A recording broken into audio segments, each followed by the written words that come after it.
తమదైన స్వరంతో ప్రణవ నాదాన్ని పలికిస్తూ గీతా సారాంశాన్ని, శ్రీకృష్ణ తత్వాన్ని ఎంతోమందికి బోధిస్తూ శ్రీకృష్ణ తత్వం గురించి ఎంతోమందికి అవగాహన కల్పిస్తున్నారు ప్రణవానంద దాస్ గారు. ప్రణవానంద దాస్ గారు మనతో ఉన్నారు. గురుగారు నమస్తే. నమస్కారం అండి. గురుగారు, మీదైన స్వరంతో అసలు మీరు శ్రీకృష్ణుని యొక్క తత్వం గురించి, గీతా సారాంశం గురించి ఎంతోమందికి అవగాహన కల్పిస్తూ ఉన్నారు. అది చాలా సంతోషంగా ఉంది. అసలు మీ వీడియోస్ చూస్తుంటే చాలా అద్భుతంగా అనిపిస్తున్నాయి. అసలు శ్రీకృష్ణుని యొక్క జన్మ రహస్యం ఏంటి అంటే మీరేం చెప్తారు గురుగారు? కృష్ణుడు భగవద్గీతలో మనందరికీ ఒక విషయాన్ని ఉపదేశం చేశారు. జన్మ కర్మ చ మే దివ్యం ఏవం యో వేత్తి తత్వతః తత్వాద్దేహ పునర్జన్మ నైతి మామేతి. సో అర్జున, ఎవరైతే భగవంతుడి యొక్క జన్మ రహస్యాన్ని, భగవంతుడి యొక్క లీలలో ఉండే తత్వాన్ని తెలుసుకుంటారో అటువంటి వాళ్ళకి మళ్ళీ పునర్జన్మ అంటూ ఉండదటండి. అంత విశేషం భగవంతుడి యొక్క రహస్యాన్ని తెలుసుకోవటం. మనందరం కూడా ఏమంటారు, వీళ్ళు పుట్టారండి మా ఇంట్లో అని అంటారు. కానీ భగవంతుడు పుట్టలేదు, భగవంతుడు ఆవిర్భవించారు, భగవంతుడు ఉదయించారు.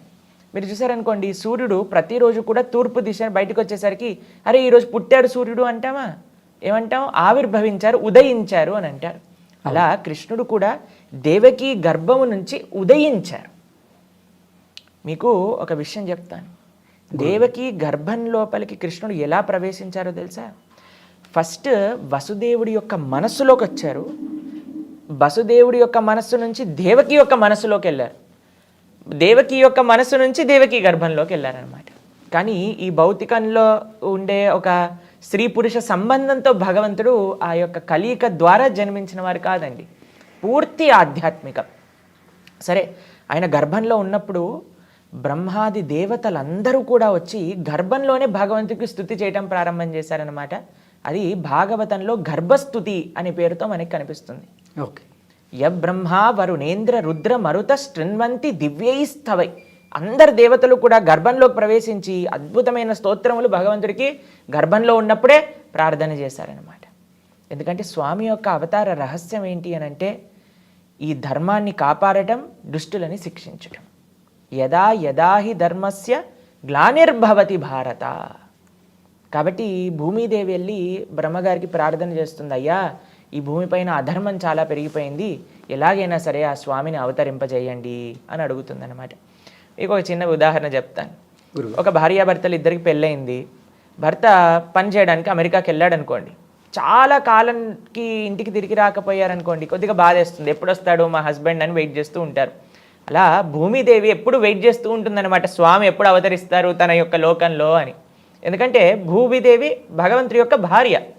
అయితే ఆవిడ ఎప్పుడు కూడా అనుకుంటుంది ఎప్పుడు అవతరిస్తారు అని. అందుకే మరలా ఆవిడ వెళ్ళి ప్రార్థన చేయటం, భగవంతుడు ఆవిడ కోసం అవతరిస్తూ ఉండటం అనమాట ఈ ప్రపంచంలో. త్రేతాయుగంలో రాముడిగా, ద్వాపర యుగంలో కృష్ణుడిగా, అలా మరలా అవతారాలన్నీ స్వీకరిస్తూ ఆయన లీలలు చేస్తూ ఉంటారు. అయితే భూమిదేవికి చాలా కష్టం వచ్చిందనమాట. ఏంటి ఆ కష్టం అంటే అండి, మనం ఎంత పెద్ద బిల్డింగులు కట్టినా, ఎంత భూమి లోపలికి తవ్వినా సరే ఆవిడికి ఏం బాధ అవ్వదండి. భూమిదేవి యొక్క బాధ ఏంటి అని అంటే, ఎప్పుడైతే మానవుడు ధర్మాన్ని వదిలేసి అధర్మాన్ని ఆచరిస్తారో అది ఆవిడికి బాధ. మనం ఒక 100 ఫ్లోర్లు బిల్డింగ్ కట్టినా సరే ఆవిడికి భారం అనిపించదు. కానీ అధర్మ మార్గంలో నడుస్తున్న ఒక చిన్న జీవుడైనా సరే ఆవిడికి చాలా భారం అనిపిస్తుంది అనమాట. కాబట్టి ఈ భారాన్ని తొలగించి మంచిగా అందరినీ కూడా సంరక్షించి మంచి మార్గంలో పెట్టడానికి కృష్ణుడి యొక్క అవతారం. ఈ అవతారంలో అండి, మీరు ఎప్పుడైనా చిన్న పిల్లవాడు పుట్టేటప్పుడు చూసారా ఏం చేస్తారు? బయటికి రాగానే ఏడుస్తారు. ఏడవాలి, లేకపోతే సంథింగ్ ఇస్ రాంగ్ అని డాక్టర్స్ అంటారనమాట. కానీ కృష్ణుడు పుట్టినప్పుడు జలధరుదేహు నాజాను చతుర్బాహు సరసీలుజాక్షు విశాలాక్షు జారు గదా శంఖ చక్ర పద్మ విలాసు కంఠ కౌస్తువమణి కాంతిబాను కమనీయ కటిసూత్ర కంకణ కేయూర శ్రీవత్సలాంఛనాంచిత విహారు సులకుండల ప్రభాయుత కుంటల లాటు వైఢూర్యమణి గణవర కిరీటు. పట్టు పీతాంబరం కట్టుకొని 4 హస్తాలతో శంఖచక్ర గదా పద్మాలు ధరించి కౌస్తువం అని పెట్టుకొని వైజయంతి మాల వేసుకొని అవతరించారనమాట గర్భం నుంచి.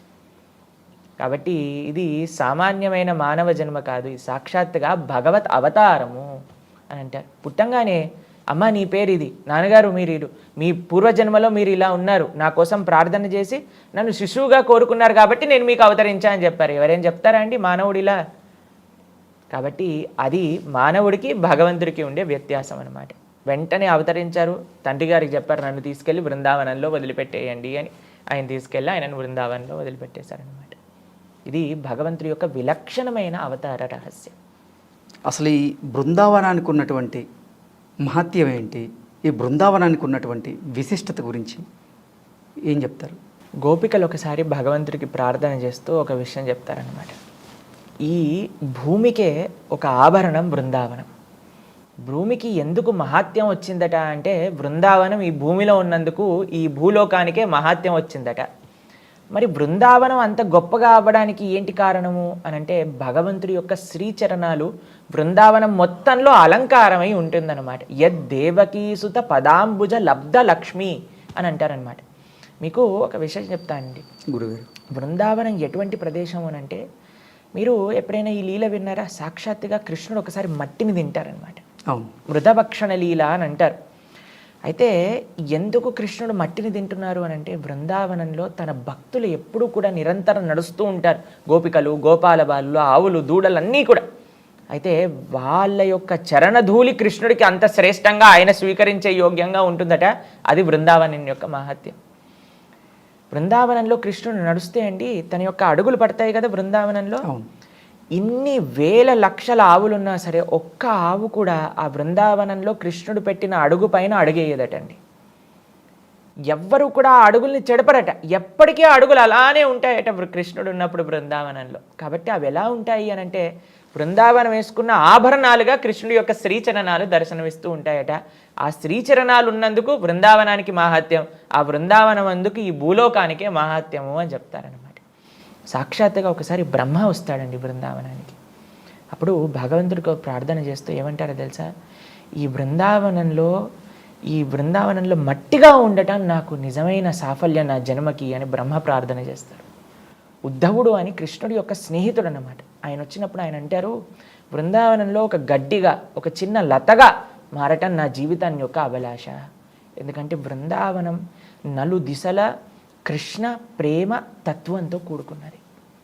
అక్కడ భగవంతుడి పట్ల ప్రేమ అంతే, ఇంకా దానికి మించి వ్రజవాసులు ఏమీ ఆలోచించరు. మనకి తెలుసు గోపికలందరి యొక్క వృత్తి అక్కడ నందగోకులంలో పాలు పితకటం, చక్కగా వాటి నుంచి పెరుగు నుంచి వెన్న నుంచి నెయ్యి. అయితే వీళ్ళందరూ కూడా నెయ్యిని, వెన్నని, పెరుగుని అమ్ముకోవడానికి వెళ్తూ ఉండేవారన్నమాట. తలల పైన మీరు చూసే ఉంటారు గోపికలు ఒక కుండ పైన ఒక కుండ పెట్టుకొని వెళ్తూ ఉంటారు. అయితే వాళ్ళు ఏం అమ్మాలండి? పెరుగు వచ్చిందమ్మా, నెయ్యి వచ్చిందమ్మా, వెన్న వచ్చింది అని చెప్తే కదా వచ్చి కొనుక్కునేది. వాళ్ళు ఏమనే వాళ్ళు తెలుసా? బయటికి వెళ్తూ వాళ్ళు ఎప్పుడు ఏం పని చేస్తున్నా సరే వాళ్ళ మనస్సు మాత్రం కృష్ణుడి దగ్గర ఉండేదన్నమాట. అయితే వీళ్ళందరూ బయటికి వెళ్ళి వెన్న, పెరుగు, నెయ్యి తీసుకోండి అనకుండా గోవిందుణ్ణి తీసుకోండి, మాధవుణ్ణి తీసుకోండి, శ్రీధరుణ్ణి తీసుకోండి అని కృష్ణుడి యొక్క నామాలే చెప్తూ ఉంటారనమాట. గోవింద దామోదర మాధవేతి. ఎందుకంటే మురారి పాదార్పిత చిత్త వృత్తి. వాళ్ళ యొక్క వృత్తి, వాళ్ళ యొక్క మనసు బృందావనం నుండి ప్రతి ఒక్కళ్ళండి. గోపికలు తీసుకోండి, గోపాలలు బాలు తీసుకోండి, అలానే ఆవులు, దూడలు, అందరికీ కూడా కృష్ణుడు అంటే అంత అపరిమితమైన ప్రేమ. కృష్ణుడు ఫ్లూట్ వాయిస్తుంటే బృందావనంలో మీరు చూస్తారు పక్షులు ఎప్పుడు కూడా ఏదో ఒకటి అరుస్తూ ఉంటాయి, ఎక్కడికో ఒకరికి అటు ఇటు తిరుగుతూనే ఉంటాయి అన్నమాట. కానీ ఎప్పుడైతే కృష్ణుడు ఫ్లూట్ వాయిస్తాడో అలా ఆకాశంలో పైన ఎగురుతున్న పక్షులు కూడా కిందికి వచ్చేసి వింటూ ఉంటాయట కృష్ణుడు వాయించే ఫ్లూట్ని. మురళీగాను ఆయన ఎప్పుడు కూడా ఇలా పక్షులు ఎప్పుడు కూడా ఏదో ఒక సౌండ్ చేస్తూ ఉంటాయి కదండి. కానీ కృష్ణుడు ఆ వేణువుని వాయించేటప్పుడు కళ్ళు మూసుకొని ఇలా ధ్యానం చేస్తూ ఉంటాయట ఆ వేణువు పైన. అక్కడ ఉండే జింకలు, అన్ని ప్రాణులు కూడా కృష్ణుడినే తదేకంగా చూస్తూ ఉంటాయట. కృష్ణుడు ఉన్నాడు అని అంటే వాళ్ళకి ఇంకా ఏం అవసరం లేదు బృందావనం. అటువంటి కృష్ణ ప్రేమ కలిగిన భూమే బృందావనం. కాబట్టి ఎవరెవరికి ఆ భగవంతుడి పైన అపరిమితమైన ప్రేమ, భక్తి కావాలి అని అనుకుంటున్నారో అటువంటి వాళ్ళు తప్పకుండా బృందావనాన్ని దర్శించాలి. ఇది బృందావనం యొక్క విశిష్టత. రాధాకృష్ణుల మధ్య ఉన్నటువంటి సంబంధం గురించి, ప్రేమ గురించి చెప్పాలంటే మీరేం చెప్తారు? రాధా కృష్ణ వీళ్ళిద్దరూ ఒకటే స్వరూపం. కృష్ణుడి పట్ల ప్రేమ అనేది రాధారాణి యొక్క తత్వం అన్నమాట. కృష్ణ ప్రేమ, కృష్ణ భక్తి. మనం భక్తి అనే వర్డ్ వాడుతూ ఉంటాం కదండి, ఆ భక్తి యొక్క స్వరూపమే రాధారాణి. అందరి దగ్గర భగవంతుడి పట్ల ప్రేమ ఎవరి యొక్క ప్రేరణ చేతైతే లభిస్తుందో అదే శ్రీమతి రాధారాణి అనమాట. మనకి ఈ ప్రపంచంలో రాధాకృష్ణుల యొక్క తత్వం అంత ఈజీగా అర్థం కాదండి. వాళ్ళిద్దరి మధ్యలో ఉండే ప్రేమ ఎటువంటిదంటే ఈ భౌతికమైన ప్రేమ కాదండి. ఒక అమ్మాయి అబ్బాయి మధ్యలో ఈ ప్రపంచంలో ప్రేమ కలుగుతూ ఉంటుంది, అది రాధాకృష్ణుల యొక్క ప్రేమతత్వం కాదు. మా గురువుగారు ఒక విషయం చెప్తూ ఉంటారు, love means service, love means sacrifice. ప్రేమ అంటే సేవ, ప్రేమ అంటే త్యాగం. ఇది రాధాకృష్ణుల యొక్క ప్రేమ. ఎప్పుడూ కూడా నాకు ఏం కావాలి అని ఆలోచించారనుకోండి, అది ప్రేమ కాదండి. వేరే వాళ్ళకి నేను ఎలా సేవ చేయగలుగుతాను అని ఆలోచించినప్పుడే నిజమైన ప్రేమ. ప్రేమలో అండి ఒక లక్షణం ఉంటుంది, ఏంటో తెలుసా? అది సెల్ఫ్లెస్నెస్ అని అంటారనమాట. అంటే నిస్వార్థ భావన. ఎక్కడైతే స్వార్థం ఉంటుందో అక్కడ ప్రేమ ఉండలేదు. ఎక్కడైతే నిస్వార్థత ఉంటుందో అక్కడే నిజమైన ప్రేమ అనేది లభిస్తుంది. మీకు ఒకసారి కృష్ణుడు బృందావనంలో ఉండే ఆ గోపికల యొక్క ప్రేమ, రాధారాణి యొక్క ప్రేమ ఈ ప్రపంచానికి తెలియాలి అని ఒకసారి నారదుడితో చెప్తాడనమాట. అయ్యా, నాకు చాలా తలనొప్పిగా వస్తుంది, ఈ తలనొప్పిని తగ్గించాలి అని అంటే మీరు నా భక్తుల యొక్క చరణాలపై నుండి ధూళి, పాదాలపై నుండే ధూళిని తీసుకొచ్చి నా తలపైన రాస్తే తగ్గుతుంది అని చెప్తారనమాట. నారదుడు ఆశ్చర్యపోతాడు, ఏ భక్తుడు స్వామి కృష్ణుడి పైన మన చరణాలు పాదాలపైన ఉండే ధూళిస్తానంటే ఎవరు ఒప్పుకుంటారండి? అయితే నారదుడు ప్రయత్నం చేయడానికి అందరి దగ్గరికి వెళ్తూ ఉన్నాడనమాట. వీళ్ళని అడుగుతున్నారు, వాళ్ళని అడుగుతున్నారు, యోగుల్ని, ముషుల్ని, ఎంతమందినో అడుగుతున్నారు. వాళ్ళందరూ అంటారు, అయ్యా భగవంతుడి పట్ల అపతాదమైపోతుంది, మేము నరకానికి వెళ్ళాల్సి వస్తుంది ఇలా చేస్తే, కాబట్టి మేము ఎటువంటి పరిస్థితుల్లో మా చరణాల యొక్క ధూళిని ఇవ్వము అని చెప్పేశారనమాట. చిట్ట చివరికి ఆయన వెతుకుతూ వెతుకుతూ వెతుకుతూ బృందావనానికి వెళ్ళారు. బృందావనానికి వెళ్ళి ఆ గోపికలను అడిగారనమాట, అయ్యా కృష్ణుడికి తలనొప్పి వస్తుందట, మీ పాదాలపై నుండి ధూళినిస్తే ఆయన తలనొప్పి తగ్గుతుందట. గోపికలు ఏం చేశారో తెలుసా అండి? వెంటనే వాటర్లో తమ పాదాలని పెట్టేసి మట్టిలో బొర్లి మొత్తం మట్టిని సేకరించి నారదుడి చేతిలో పెట్టారు. నారదుడు అంటారు, మీరు ఏం చేస్తున్నారో తెలుసా? కొన్ని కోట్ల జన్మలు నరకానికి వెళ్ళాల్సి వస్తుంది మీరు ఇలా భగవంతుడి పైన అపరాధం చేస్తే అని అంటే, గోపికలు అంటారు, మేము శాశ్వతంగా నరకానికి వెళ్ళినా పర్వాలేదు, ఒక్క క్షణం కృష్ణుడి యొక్క తలనొప్పి పోతే మా వల్ల అని చెప్తారనమాట.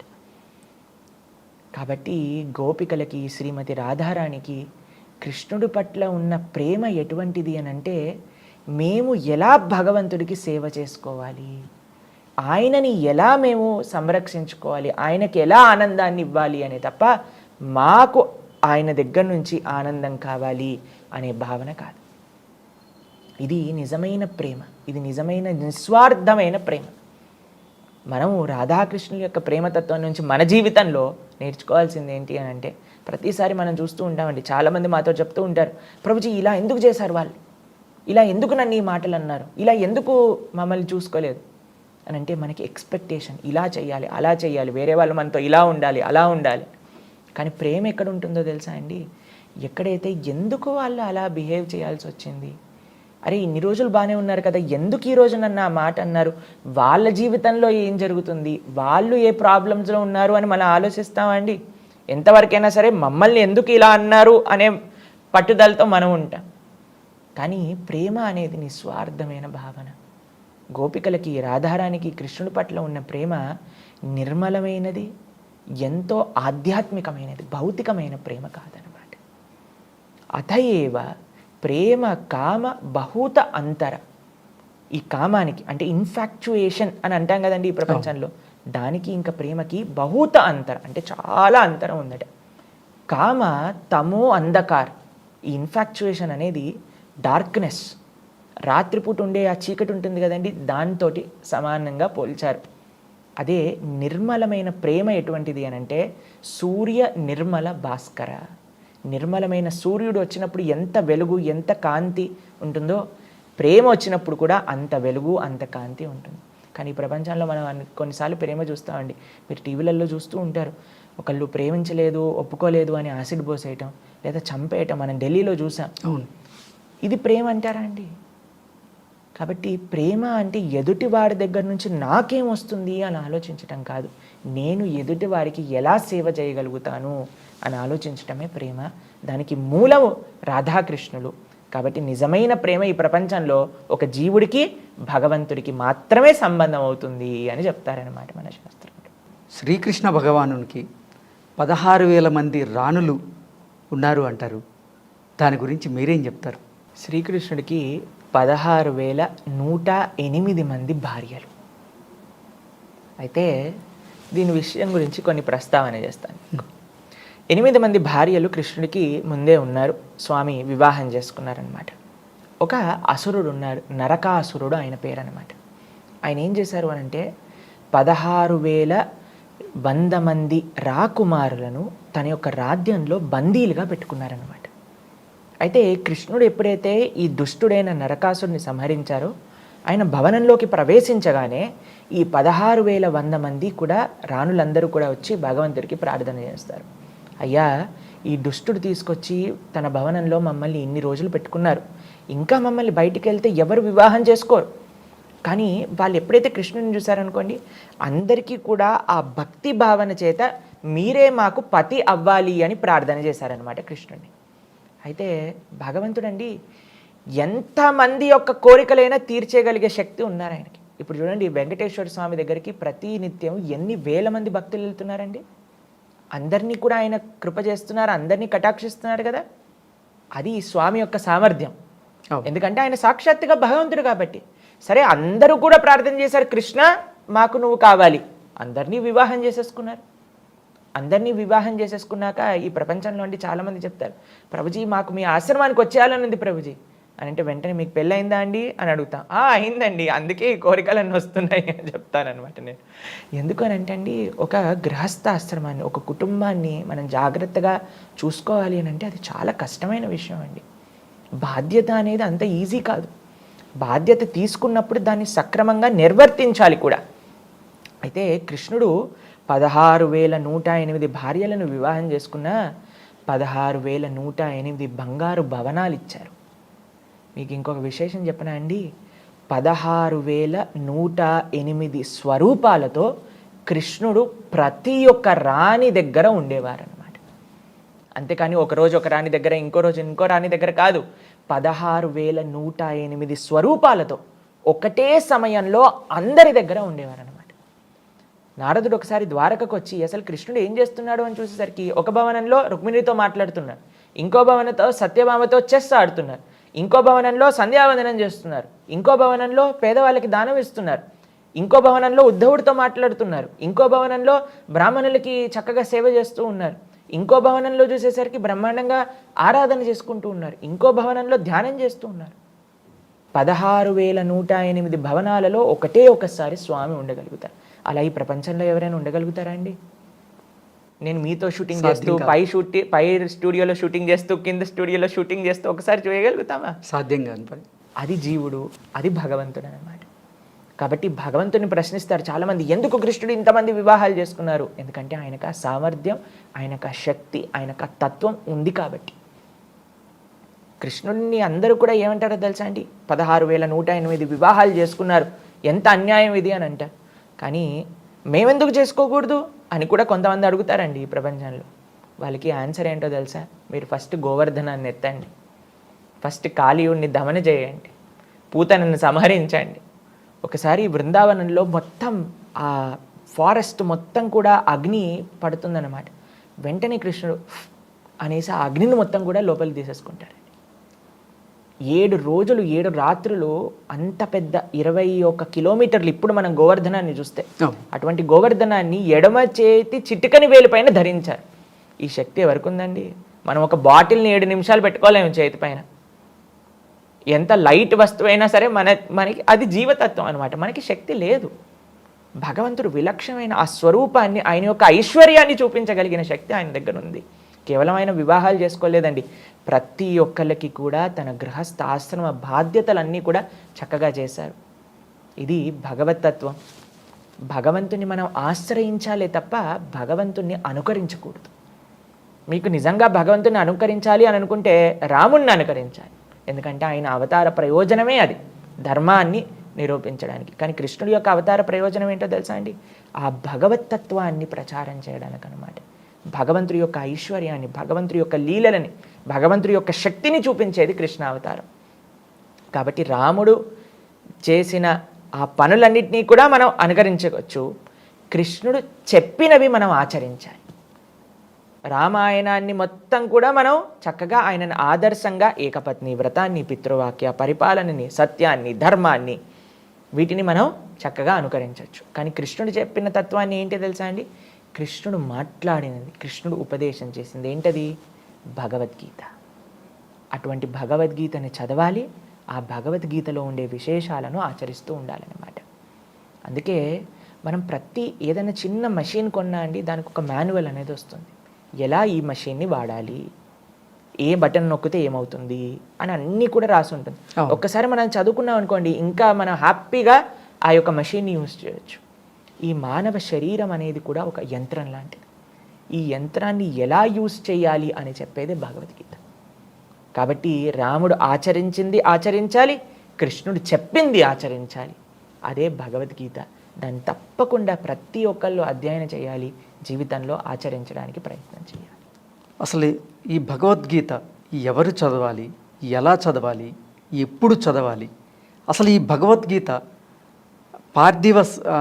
పార్థివ దేహాన్ని తీసుకెళ్ళేటప్పుడు మాత్రమే వినిపించేటువంటి ఒక గ్రంథమా అంటే మీరేమంటారు? చాలా మంచి ప్రశ్న మీరు అడిగింది. ఇప్పుడు చూడండి, ప్రపంచంలో ఎవరెవరికి జ్ఞానం కావాలి, ఎవరెవరు ధర్మం తెలుసుకోవాలనుకుంటున్నారు, ఎవరైతే తమ జీవితానికి ఉండే ప్రయోజనం తెలుసుకోవాలి, జీవితంలో ఒక మంచి మార్గంలో ముందుకెళ్ళాలి అని అనుకునే వాళ్ళందరూ కూడా చదవాలి. అంటే ఇందులో ఎవరైనా ఎగ్జామ్షన్ ఇవ్వచ్చా అండి? ఈ ప్రస్తావనలో ఎవ్వరూ కాదు. అటు చిన్న పిల్లల నుంచి పెద్దవాళ్ళ వరకు అందరికీ కూడా మంచిగా సుఖంగా ఉండాలి, మంచి మనస్సు, మంచి శరీరం, మంచి భగవద్భక్తి, ధర్మం ఇవన్నీ కావాలనుకుంటున్నాం కదా. కాబట్టి ప్రతి ఒక్కళ్ళు అధ్యయనం చేయాల్సిన గ్రంథం ఏదన్నా ఉంటే అది భగవద్గీత. ఇది చాలా ముఖ్యంగా అందరూ అడగాలి. ఎందుకంటే చాలామంది మమ్మల్ని అడుగుతుంటారు, ప్రభుజీ మేము చదవచ్చా భగవద్గీత, స్త్రీలు చదవచ్చా, పిల్లలు చదవచ్చా? ప్రతి ఒక్కళ్ళు కూడా చదవాల్సిన గ్రంథం నిజంగా ఏదన్నా ఉంటే అది భగవద్గీత అండి.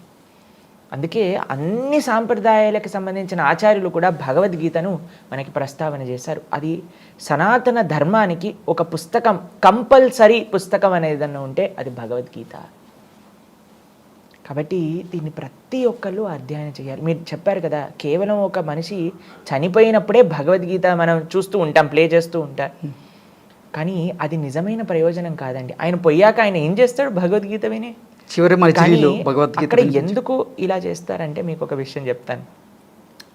ఆ సమయంలో జనాలందరికీ కూడా ఇసుమంతైన ఆలోచన వస్తుందేమో, అయ్యా వీడి జీవితం మొత్తం కూడా ఒక విషయం కోసం తన జీవితాన్ని వెచ్చించేశాడే, కానీ చిట్ట చివరికి ఏం తీసుకెళ్లకుండా వెళ్తున్నారు కదా అన్నప్పుడు కొద్దిగా అయినా తత్వంగా ఆలోచిస్తారేమో, అక్కడ భగవద్గీత చెప్తే ఏమైనా మనసుకి అంటుతుందేమో అని ప్రయత్నం చేయడానికి అక్కడ పెద్దలు భగవద్గీత చెప్పాలి అని ప్రస్తావన చేశారనమాట. మీరు చూసారనుకోండి, గరుడ పురాణం అలానే భగవద్గీత ఈ రెండింటినీ కూడా చెప్తూ ఉంటారు. ఎందుకు అనంటే మిగతా వినే వాళ్ళందరూ మారాలి, విని ఇది చేస్తే మీకు ఇలా జరుగుతుంది, కాబట్టి ఈ తప్పులు చేయకండి జీవితంలో, ఇప్పటి నుంచైనా సంస్కరణ పొందండి అని మనకి చెప్పడానికి అనమాట. నిజంగా భగవద్గీత అండి ఎంత విశేషమైన పుస్తకం అంటే, ప్రతి ఒక్కళ్ళు కూడా సుఖంగా ఎంతమంది అయితే ఉండాలనుకుంటున్నారు, శాంతిగా ఎంతమంది అయితే ఉండాలనుకుంటున్నారు, ప్రపంచంలో మీరు ఎవరితోటి ఉన్నా సరే వాళ్ళందరితో మీ రిలేషన్షిప్ బాగుండాలి అని ఎంతమంది అయితే అనుకుంటున్నారు, మాట్లాడటం ఎవరైతే తెలుసుకోవాలి అని అనుకుంటున్నారో, టైం మేనేజ్ ఎలా చేయాలి అని అనుకుంటున్నారో, జీవితంలో ఉండే ప్రతి ఒక్క రహస్యాన్ని తెలుసుకోవాలి అని ఎంతమంది అయితే సంకల్పం చేసుకుంటున్నారో వాళ్ళందరూ భగవద్గీత చదవాలన్నమాట. కాబట్టి చాలామంది మమ్మల్ని అడుగుతుంటారండి, భగవద్గీత యుద్ధం అవుతుందట కదా భగవద్గీత ఇంట్లో ఉంటే. కాదండి, ఏదన్నా ఇంట్లో యుద్ధం అవుతుంటే ఆ యుద్ధాన్ని శాంతింపజేసే శక్తి భగవద్గీతకు ఉంది. ఎందుకో తెలుసా? భగవద్గీత సమానత్వాన్ని బోధిస్తుంది, భగవద్గీత శాంతిని బోధిస్తుంది. కాంటెక్స్ట్ ఆఫ్ భగవద్గీత మీరు చూసారనుకోండి, అది ఒక యుద్ధ భూమిలో చెప్పిందే, కానీ దాంట్లో ఏం చెప్పారు అని మనం పరిశీలన చేస్తే మన యొక్క నిజ జీవితం గురించి ప్రస్తావన చేశారు కృష్ణుడు. ఎవరితో ఎలా ఉండాలి, ఎలా మాట్లాడాలి, ఏం తినాలి, ఎలా పడుకోవాలి, అన్ని విషయాలను కూడా ఎంతో అద్భుతంగా జీవుడు అంటే ఏంటి, పరమాత్మ అంటే ఏంటి, జీవుడికి పరమాత్మకి ఉండే సంబంధం ఏంటి, ఒక జీవుడు భగవంతుని ఎలా చేరుకోవచ్చు, ఇంత చిన్న విషయం నుంచి అంత గొప్పదైన తత్వం వరకు ప్రతి ఒక్కటి కూడా చెప్తారనమాట భగవద్గీతలో. కాబట్టి భగవద్గీత అనేది చాలా విశేషమైన పుస్తకం. భగవద్గీత చదివిన వాళ్ళు ఎప్పటికీ కూడా ఎవరిని కూడా ఇబ్బంది పెట్టలేరండి. ఎందుకో తెలుసా, కృష్ణుడు చెప్తాడు భగవద్గీతలో, సునీచైవ స్వభాకేచ పండిత సమదర్శిన విద్యా వినయ సంపన్నే బ్రహ్మణే గవిహస్తినే సునీచైవ స్వభాకేచ పండిత సమదర్శన. మనం ఈ ప్రపంచంలో చూస్తామండి. నిన్ననే ఒకరు మాతో చెప్తున్నారు, ప్రభుజీ మీకు విషయం తెలుసా, ఈ ప్రపంచంలో ఉండే వాళ్ళు మనల్ని ఎలా జడ్జి చేస్తారంటే, మనం వేసుకున్న చొక్కా ఏ బ్రాండో చూస్తారండి ఫస్ట్, మనం పెట్టుకున్న వాచ్ ఏ కంపెనీదో చూస్తారు, మనం వేసుకున్న షూస్ మంచి బ్రాండెడా లేవా చూస్తారు, తర్వాత ఆలోచిస్తారు వీడితో నేను ఫ్రెండ్షిప్ చేయాలా లేదా అని ఆలోచిస్తారట. ఈ ప్రపంచంలో మాకు తెలియదు, ఒకళ్ళు చెప్తున్నారనమాట మాతోటి, ఇలా ఉంది ప్రభుజీ మా కొలీగ్స్ అందరు ఇలా ఉన్నారు అని. కానీ భగవద్గీత ఏం చెప్తుందో తెలుసా అండి, సమానత్వం. ఎవరైనా సరే అందరిలో కూడా భగవంతుడి యొక్క అంశని చూడు, ఏది కూడా తారతమ్యం లేదు. నువ్వు ఎంత గొప్పవాడివైనా సరే అందరూ గొప్పవాళ్ళే, ఎందుకంటే అందరూ కూడా భగవంతుడి యొక్క అంశలే. కాబట్టి సునీచైవ స్వభాకేచ, ప్రతి జీవుల్లో కూడా భగవంతుని చూడటం నేర్పించేది భగవద్గీత. మనం చూస్తామండి, ఎప్పుడైతే కుచేలుడు కృష్ణుని కలవడానికి వస్తారో, ఆయన ధోతిలో అన్నీ కూడా చిన్న చిన్న నాట్స్ వేసి ఉన్నాయండి. ఎందుకంటే అన్ని చోట్ల ఆయన ధోతి, చినిగిపోయిన ధోతి వేసేసుకున్నారు. అంత చాలా బక్కగా ఉండిపోయి పేదరికం కనిపిస్తుంది సుధాముడిలో. కానీ అంత ద్వారకకి రాజైన కృష్ణుడు, జగన్నాథుడైన భగవంతుడు పరిగెత్తుకుంటూ సుధాముడిని ఎంబ్రేస్ చేసుకున్నారు, కౌగలించుకున్నారు. ఎందుకు అనంటే కృష్ణుడు ఎప్పుడు కూడా నువ్వేంటి అనే విషయాన్ని చూడరండి. అలా చూసే స్వభావం భగవంతుడిది కాదు, ఈ ప్రపంచంలో ఉండే జనాలకు ఉంటుంది. ఎందుకు అనంటే వాళ్ళు భగవద్గీత, మన శాస్త్రం ఏం చెప్తుందో అధ్యయనం చేయలేదు. శాస్త్రం సమానత్వాన్ని బోధిస్తుంది. శాస్త్రం వసుదైవ కుటుంబకం, అందరం కూడా ఒక తండ్రికి చెందిన వాళ్ళం అని చెప్పేదే భగవద్గీత. ఆ స్వామి, ఆ తండ్రి గురించి చెప్పేదే భగవద్గీత. కాబట్టి ఈ ప్రపంచంలో ఉన్న అన్ని ప్రాబ్లమ్స్కి సొల్యూషన్ ఏదైనా ఒక పుస్తకం అందిస్తుంది అని అంటే అది శ్రీమద్ భగవద్గీత. భగవద్గీత నుంచి మనిషి గ్రహించాల్సినటువంటి ప్రధానమైనటువంటి అంశాలు ఏంటి అంటే మీరేం చెప్తారు గురుగారు? మనకి భగవద్గీత అందరు ఆచార్యులు కూడా సనాతన ధర్మానికి ఒక బేసిక్ అండ్ మోస్ట్ ఇంపార్టెంట్ పుస్తకంగా మనకు అందించారనమాట. అయితే ఈ భగవద్గీత ఏం చెప్తుంది అని అంటే ప్రధానంగా 5 అంశముల గురించి భగవద్గీత మాట్లాడుతుంది. ఏంటి ఆ 5 అంశములు అని అంటే, ఈశ్వరుడు అంటే, భగవంతుడు అంటే ఎవరు, మొట్టమొదటి విషయం. మనం, జీవుడు అంటే ఎవరు, జీవుడికి ఉండాల్సిన కర్తవ్యం ఏంటి. కొన్నిసార్లు మమ్మల్ని చాలాసార్లు అడుగుతారు, ఏంటో తెలుసా అండి, ప్రభుజీ మనం ఎందుకు పుట్టాం ప్రభుజీ, ఈ ప్రపంచం అంటే ఏంటి, భగవంతుడు అంటే ఏంటి, భగవంతుడిని ఎలా చేరుకోవాలి. చాలామంది ఆధ్యాత్మికంగా ఆలోచించే వాళ్ళందరికీ కూడా వచ్చే బేసిక్ ప్రశ్నలు ఇవే. మనం ఎందుకు పుట్టాం, ఏం చేయాలి, భగవంతుడు ఎవరు, ఎలా ఆశ్రయించాలి, ఇవే భగవద్గీత ఆన్సర్ చేసే ప్రశ్నలు అనమాట. ఈశ్వరుడు అంటే ఎవరు, జీవుడు అంటే ఏంటి, ప్రకృతి అంటే ఏంటి, మనం చూస్తున్నాం కదా మన చుట్టూ ఉండే ఈ ప్రకృతి అంటే ఏంటి, దాని తర్వాత కాలం, టైం అంటే ఏంటి, దాని తర్వాత చిట్ట చివరి అంశం భగవద్గీత దేనైతే ప్రస్తావన చేస్తుందో అది కర్మ. ఓకే, కర్మ గురించి, కాలం గురించి, ప్రకృతి గురించి, ఈశ్వరుడు గురించి, జీవుడు గురించి, ఇవన్నీ కూడా మనం భగవద్గీతలో మనం పొందవచ్చు. ఇది కాకుండా ఎవరెవరికి ఏం కావాలన్నా సరే భగవద్గీత మనకి అందిస్తుంది. కానీ భగవద్గీత యొక్క మెయిన్ ప్రయోజనం ఏంటి అని అంటే భగవంతుడి పట్ల భక్తి, ఎలా మనం ఆయనతో ఒక రిలేషన్షిప్ని ఎలా ఎస్టాబ్లిష్ చేసుకోవచ్చు, అది నేర్పించేది భగవద్గీత. భగవద్గీతలో అండి 3 అంశాలు ప్రధానంగా మనం చూస్తాం. కర్మయోగం, భక్తి యోగం, జ్ఞానయోగం. మీరు ఎప్పుడైనా నగలు పెట్టుకునే పెట్టె చూసారా అండి? చూసాను. పెట్టె కింద ఒక బాక్స్లా ఉంటుంది, పైన ఒక మూత ఉంటుంది. ఈ కింద ఉండే ఆ బాక్స్కి ఉండే ఆ పెట్టె ఉంటారు కదా, అది భగవద్గీతలో ఉండే కర్మయోగంతో పోల్చారు. పైనుండి ఆ మూత ఉంటుంది కదా, దాన్ని జ్ఞానయోగంతో పోల్చారనమాట. లోపల ఉండే ఆ నగలు ఉంటాయి కదా, అది భక్తి యోగంతో పోల్చారనమాట. కాబట్టి భగవద్గీత ఒక కంప్లీట్ ప్యాకేజ్ అనమాట. కానీ అందులో ఉండే సారభూతమైన తత్వం ఏంటి అని అంటే భక్తి. దాంతోపాటు మానవాళికి ఏ విధంగా ఎవరిని ఉద్ధరింపజేయాలో భగవద్గీత మనకు ఉపదేశం చేస్తుంది. కానీ దాని యొక్క సారాంశం, ఎసెన్స్ ఆఫ్ భగవద్గీత స్వామి పట్ల ఉండే భక్తి, ఆయనతో ఎలా రిలేషన్షిప్ని ఎస్టాబ్లిష్ చేసుకోవాలి అనే విషయాలు చెప్తుందన్నమాట. దాంతోపాటు బోలెడన్ని విషయాలండి, టైం మేనేజ్మెంట్ గురించి, ఒక జీవన విధానం. ఇప్పుడు చాలామంది మాకేం చెప్తారో తెలుసా అండి, డాక్టర్లతో మేము మాట్లాడినప్పుడు, ప్రభుజీ ఇవన్నీ కూడా లైఫ్ స్టైల్ డిసీజెస్ అని చెప్తారనమాట. ఒకళ్ళ జీవన విధానంలో మంచిగా లేకపోతే ఇప్పుడు ఎంతోమందికి ఎన్నో శరీరానికి సంబంధించిన రోగాలు, మానసికమైన రుగ్మతలన్నీ కూడా వస్తూ ఉన్నాయి. వీటన్నిటినీ కూడా భగవద్గీత అడ్రస్ చేస్తుంది. ఒక మంచి లైఫ్ స్టైల్, ఒక ఐడియల్ లైఫ్ స్టైల్ ఏంటి, మనం సమయాన్ని ఎలా ఉండాలి, మనం ఎలా మాట్లాడాలి, ప్రతి ఒక్కటి చిన్న చిన్న అంశం నుంచి అన్నిటికంటే గొప్పదైన జీవ భగవంతుడి యొక్క సంబంధం గురించి కూడా భగవద్గీత చెప్తుందన్నమాట. కాబట్టి ఏబిసిడి ఆఫ్ స్పిరిచువాలిటీ మనం భగవద్గీత నుంచి నేర్చుకోవచ్చు అనమాట. కాబట్టి అందరికీ మేము చెప్పేది ఒకటే విషయం, మనస్ఫూర్తిగా భగవద్గీతను అధ్యయనం చేసి భగవద్గీతలో ఉండే విషయాలను ఓపెన్ హార్ట్తో మనం యాక్సెప్ట్ చేసి మన జీవితంలో వాటిని ఇన్కల్కేట్ చేసుకోవటం ప్రారంభం చేసామనుకోండి, ఎంతో పెద్ద మార్పు మన జీవితంలో మనం చూస్తాం. నా స్వ అనుభవం, నేను ఎంతోమంది జీవితాలలో చూసింది అదే విషయం అనమాట. Bhagavad Gita can answer all problems of life. Shri Krishna భగవంతునికి కుచేలునికి ఉన్నటువంటి స్నేహ సంబంధం గురించి, స్నేహ బంధం గురించి మీరేం చెప్తారు? కృష్ణుడు, కుచేలుడు వీళ్ళిద్దరూ కూడా ఒక గురువు గారి దగ్గర చదువుకున్న వాళ్ళనమాట, చైల్డ్హుడ్ ఫ్రెండ్స్. ఎక్కడ వీళ్ళ యొక్క ఆశ్రమం ఉండేది అని అంటే ఉజ్జయిన్లో సాందీపని మహర్షి దగ్గర చదువుకున్నారు ఇద్దరు కూడా. అప్పటి నుంచి వాళ్ళిద్దరికీ చాలా మంచి స్నేహం అండి. అయితే కృష్ణుడు ద్వారకకి అధిపతి అయ్యారు, ఇక్కడ కుచేలుడు తన యొక్క రాజ్యానికి వెళ్ళిపోయారు. ఆయన చాలా పేద బ్రాహ్మణుడు అనమాట.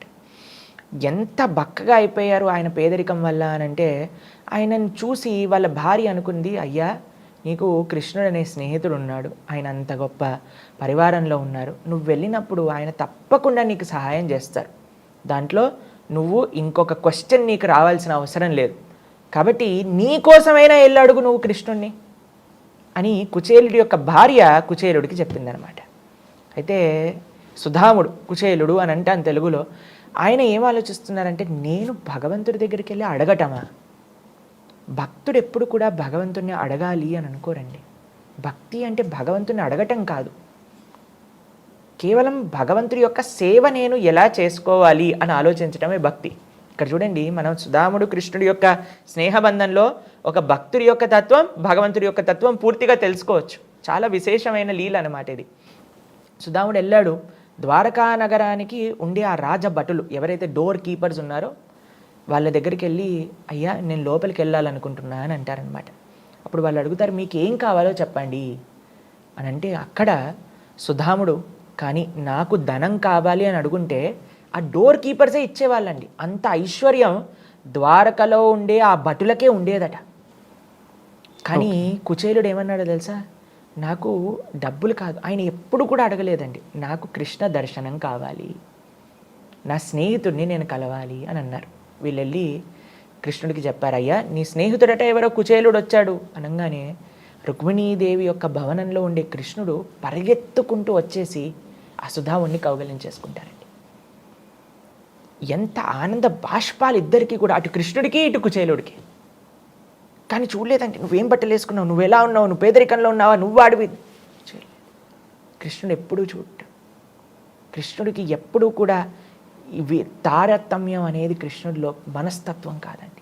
ఎవరినైనా సరే ఆయన రక్షించగలుగుతారు, ఎవరినైనా సరే ఆయన కృప చూపించగలుగుతారు. వెంటనే కౌగిలించేసుకొని తీసుకొచ్చేసి తన యొక్క భవనంలో తాను కూర్చునే సింహాసనం పైన కూర్చోబెట్టేసి స్వయంగా తన పాదాలను ప్రక్షాళన చేశారనమాట కృష్ణుడు. పక్కన రుక్మిణీదేవి, సాక్షాత్తుగా లక్ష్మి, రాఘవత్వేద్ భవేత్ సీత రుక్మిణి కృష్ణ జన్మని అని అంటారనమాట. లక్ష్మీదేవి చామరం చేస్తూ ఉందన్నమాట సుధాముడికి పక్కన. అయితే వాళ్ళిద్దరూ కూడా పక్కన ఒకళ్ళు కూర్చొని మాట్లాడుకుంటూ ఉన్నారు. చిన్నప్పుడు మనం ఇలా చేసాం, గురువుగారి ఆశ్రమంలో ఇవి చదువుకున్నా, ఒకసారి మనం అరణ్యానికి వెళ్ళినప్పుడు ఒక పెద్ద తుఫాన్ వచ్చింది, అప్పుడు కూడా మనం ఇద్దరి చేతులు వదిలేకుండా ఇద్దరం అలానే పట్టుకొని గురువుగారి సేవ చేసామని అన్నీ కూడా మాట్లాడుకుంటూ ఉన్నారనమాట.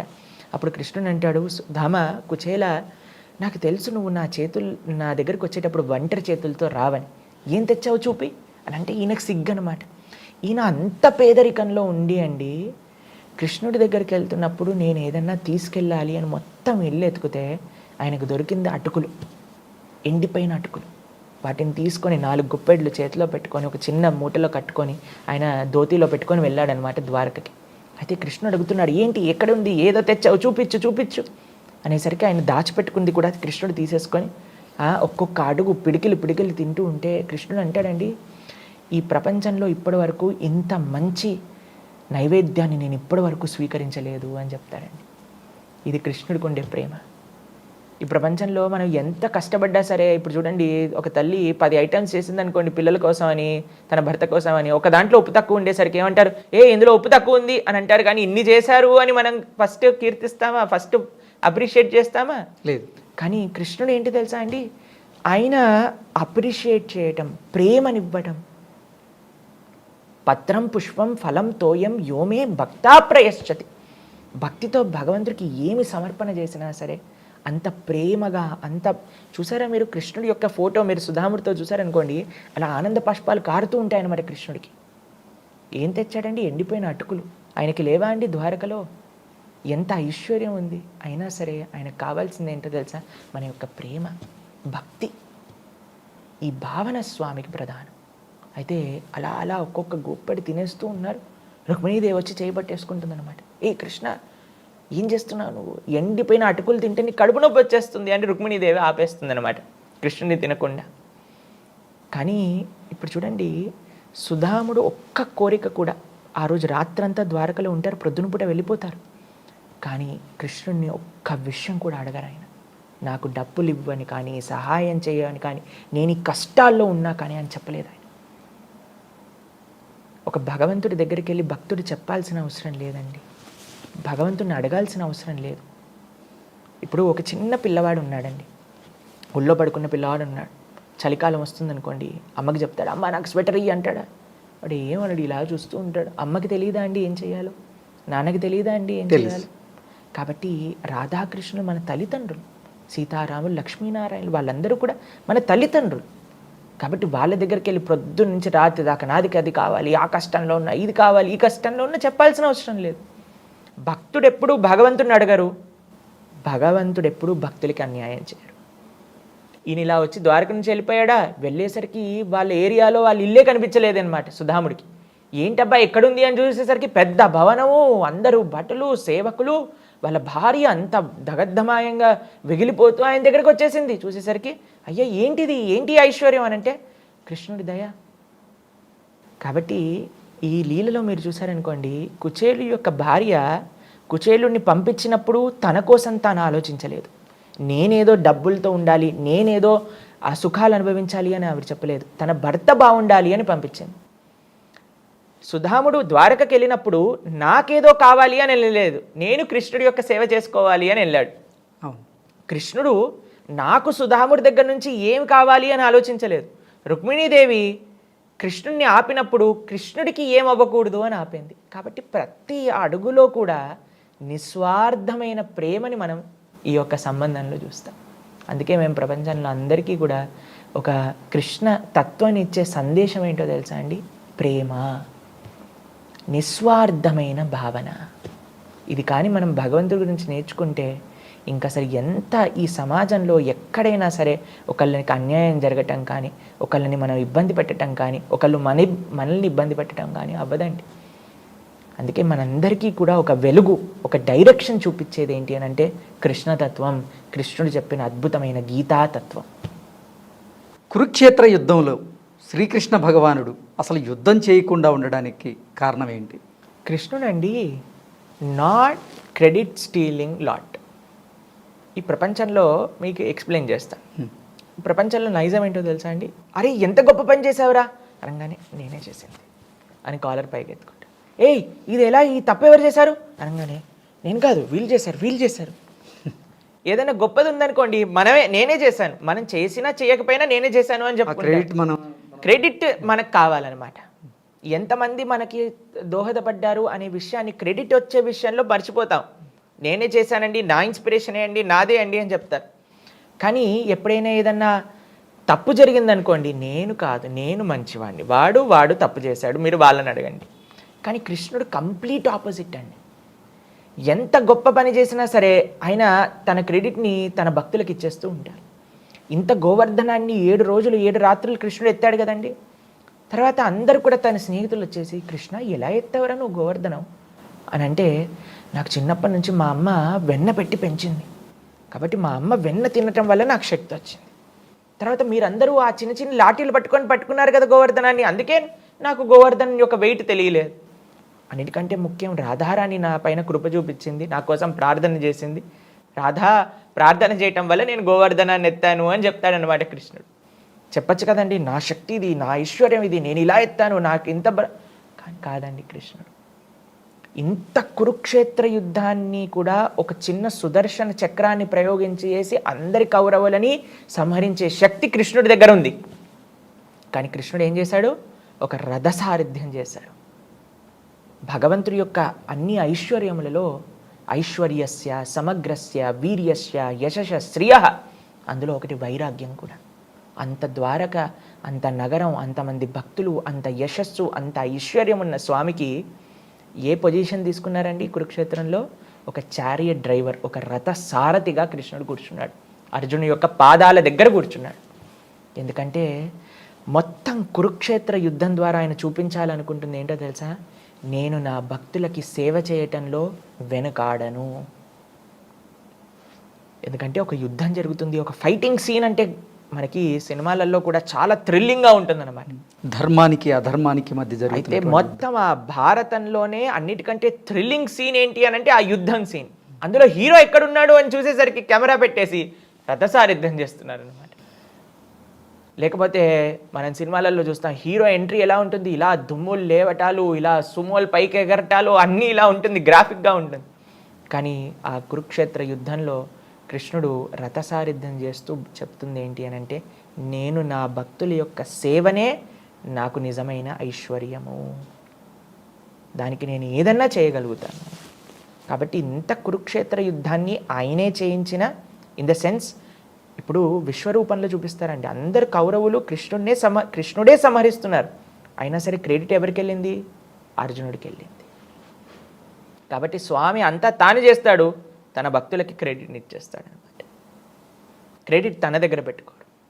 ఇంత రామరావణ యుద్ధం అయ్యాక లంకని రాముడు పాలించారా? లేదు, విభీషణుడికి ఇచ్చేశారు. అధర్మపూరితమైన వాలిని సంహరించాక ఆ యొక్క సామ్రాజ్యాన్ని సుగ్రీవుడు వాలి యొక్క కుమారుడికి అప్పచెప్పారు. కృష్ణుడికి ఏం అవసరం లేదండి, ఆయన ఆత్మారాముడు. ఆయన ధర్మాన్ని స్థాపించడం, యోగ్యమైన వాళ్ళకి దాన్ని ఇవ్వడం. కాబట్టి ఇంత కురుక్షేత్ర యుద్ధాన్ని తానే జయించిన, తన యొక్క శక్తి ద్వారానే నడిపించిన, కానీ క్రెడిట్ మాత్రం అర్జునుడికి ఇచ్చేశాడు. అర్జునుడు ఇంత పెద్ద వీరుడు, భీముడు, పరాక్రమం కలిగిన వాడు, యుధిష్ఠిరుడు, ధర్మ, ఇది ఆయన యొక్క తత్వం అన్నమాట.